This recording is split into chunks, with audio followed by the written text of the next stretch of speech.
Hello friends, स्वागत है एक बार फिर से आपका परिधि नर्सिंग क्लासेज में। आज अपन बात करेंगे बीटीएससी स्टाफ नर्स की एक्सपेक्टेड कट ऑफ के बारे में। जो आपका एग्ज़ाम हुआ था वो कब हुआ था? पिछले महीने के अंदर एग्ज़ाम हुआ था। इसकी एक्सपेक्टेड कट ऑफ के बारे में अपन बात करेंगे। इसके अंदर टोटल जो पोस्ट थी वो कितनी थी? 11,389 टोटल पोस्ट थी। इसके अंदर जनरल का क्वालिफाइंग क्राइटेरिया कितना था? 40% था। ईडब्ल्यूएस का कितना था? 40%। और बैकवर्ड का कितना था? आपके 36.5%। एक्सट्रीमली बैकवर्ड का कितना था? 34।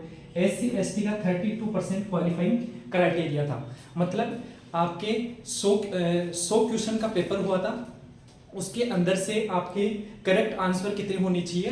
32%। जैसे 32% आपका आना चाहिए। एससी एसटी अगर है 32 आना चाहिए, ठीक है। मतलब आपने जैसे कि 50 क्वेश्चन आपके सही हो गए, 30 क्वेश्चन गलत हो गए, कट पीट के आपके 32% मार्क्स से अबव होना चाहिए। जनरल का अगर कोई कैंडिडेट है उसके 40% आनी चाहिए, तभी वो आपके क्वालिफाई है। जैसे कि इसके अंदर लगभग 45,000 के लगभग आपके एग्जाम दिए थे। जो बीटीएससी का जो आपका एग्जाम हुआ था, एग्जाम कितने दिए थे? 45 के समथिंग आपके एग्जाम दिए थे। इसके अंदर से लगभग 35,000 ही क्वालिफाई है।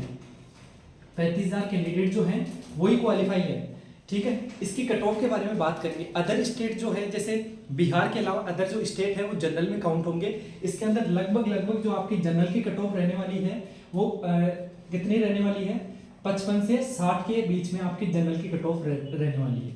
जनरल की कट ऑफ 55 से 60 के बीच में रहने वाली है। ईडब्ल्यूएस कैंडिडेट्स की लगभग 50 से 55 के बीच में रहने वाली है। नेक्स्ट बैकवर्ड की आपकी कितने बार बैकवर्ड की रहेगी? लगभग आपके 45 से 50 तक रहने वाली है, ठीक है। और एक्सट्रीमली बैकवर्ड की भी लगभग आपके 40 से 45 तक रहेगी। नेक्स्ट एससी एसटी की सेम रहेगी कट ऑफ, आपके 40% तक रहेगी। कितनी? 40% तक रहेगी।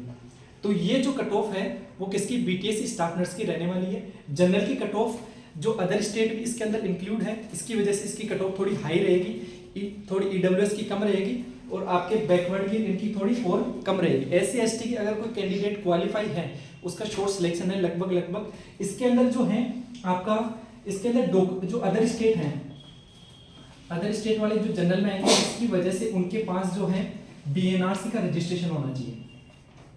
बीएनआरसी का रजिस्ट्रेशन होना आवश्यक है। आपने फॉर्म तो भर दिया होगा या आपके पास स्लिप होगी।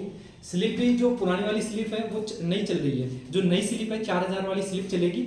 उसकी वजह से आपको जब आपके डॉक्यूमेंट वेरिफिकेशन होगा उसके अंदर आपको प्रोविजनल चाहिए। बीएनआरसी का प्रोविजनल होगा तभी आप एलिजिबल हो, नहीं तो आप एलिजिबल नहीं होंगे। क्योंकि जो 2019 के अंदर एग्जाम हुआ था, बहुत से बच्चों के अंदर क्या था कि उनका नंबर तो आ गया लेकिन उनके पास बीएनआरसी का रजिस्ट्रेशन नहीं था।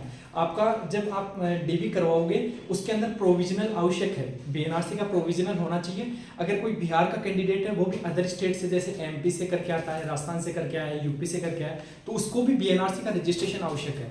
तो सभी कैंडिडेट इस बात का ध्यान रखना है। इसका रिजल्ट लगभग आचार संहिता से पहले आ जाएगा रिजल्ट तो, और वैकेंसी का पता नहीं कब क्लियर होगी। Thank you so much.